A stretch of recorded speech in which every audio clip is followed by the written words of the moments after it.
What's up, guys?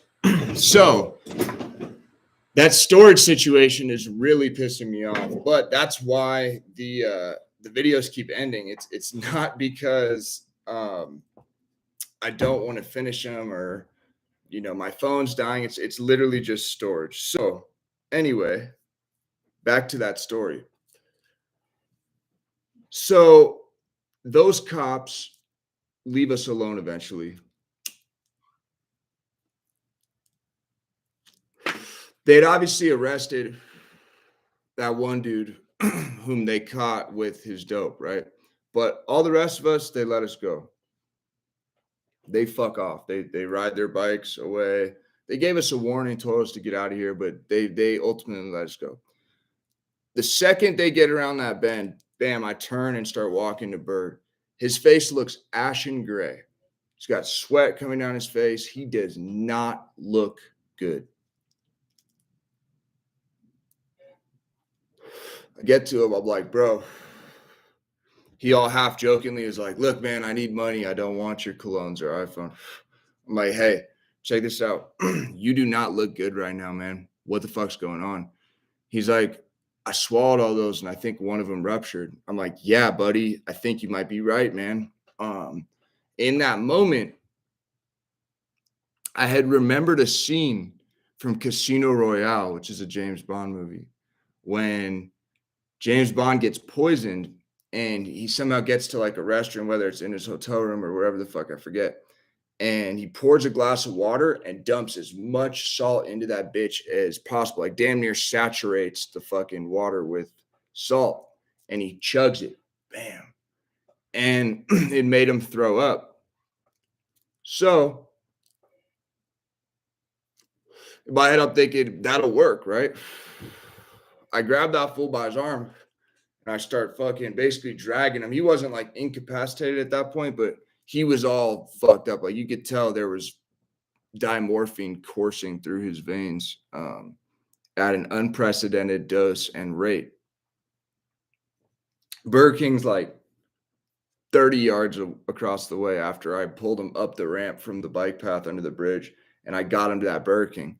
We get in there, no sign of Lowe's. There might have been a security guard, but it wasn't like, those fools were on my helmet. That shit happened later down the line. I pull him to the drink section. I get water. I fucking dump like 7 or 8 salt packets in the drink, and I make him chug it. We walk outside. No bullshit. I cannot make this up. It's like some movie shit. We walk outside, and Bird's, he's all keeled over like this. Keeps sticking his finger in his mouth, trying to throw it. I'm smoking a cigarette, and this guy comes up like an innocent yuppie guy, and he's like, hey, man, do you happen to have a spare cigarette by any chance? I was like, oh, yeah, sure, bud. I'll go to pull out. All right, open the pack, grab the cigarette, and hand it to him. And right as I hand it to him, Bird just throws up. Throws up. It was mainly water, but there was like 6 or 7 dope sacks in the throw up, and one of those dope sacks was open, so he was right. One of them had ruptured, and there was like some brown shit in the water, which was obviously the fucking heroin, the watery heroin throw up. But the fucking guy that had asked me for the cigarette looked so shook. He was like, oh my God, like what the fuck? And he just walked away. Bam. But he knew, like he literally saw, because that's all it was water, like little brown water and those fucking dope sacks. So he literally saw that fool had just thrown up a bunch of fucking drugs. And so he takes off, and I'm all patting Bird on the back. He's like heaving, like throwing up a little more and shit. And I was like, bro, I'm so happy you just threw up, because I was getting to the point where I was going to like sock you in the stomach or like fucking stick my fingers down your throat, bro, and just really try to make you throw up, or like have you, I don't know. I was just, we were about to have to take you to the hospital, bro. You might have had to fucking who knows? You know, he might have died. Back then, Narcan wasn't given out as much as it was. This is in 2015. So like Fetty was on the scene, but it was very in the background. It was a fucking specter. I mean, it was a ghost. Like no one really knew about it. No one had access to Narcan like that. So yeah, shouts out to that scene from Casino Royale. That scene saved my homie's life for real, bro. Like that movie fucking saved my homie's life. And yeah, that was a crazy day. You know what's even crazier though?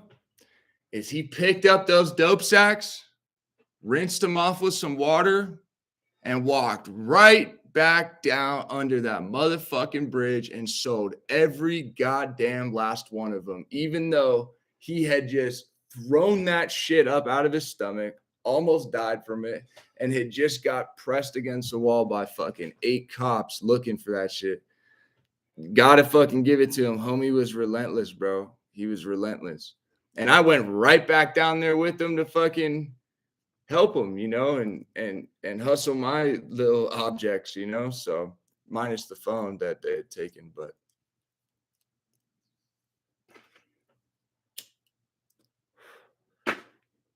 crazy time. Me and that fool ended up kind of getting into a disagreement. Our friendship kind of ceased to exist after I'd gotten arrested for the first time as an adult, and he took my truck. My lady at the time went with him. I had like an ounce of weed, like, almost $2,000, like a half ounce of fucking heroin and some blow. And dude took it all, did not bond me out with any of my money, didn't sell any of my shit and give me the money, just took all of my shit, fucked my old lady who cheated on me. And yeah, it was pretty crazy. So dude's a piece of shit, but I still wish the best for him, man. I have come to understand at this point in my life that holding on to grudges and holding on to the past too tight, it takes away from the present and the future, and I'm okay with what I've built. I wish the best for that dude, you know. If that's what he felt like doing at the time, well, the joke's on him because I'm a good fucking friend to have in your corner, man. And you destroyed my respect and love for you that day.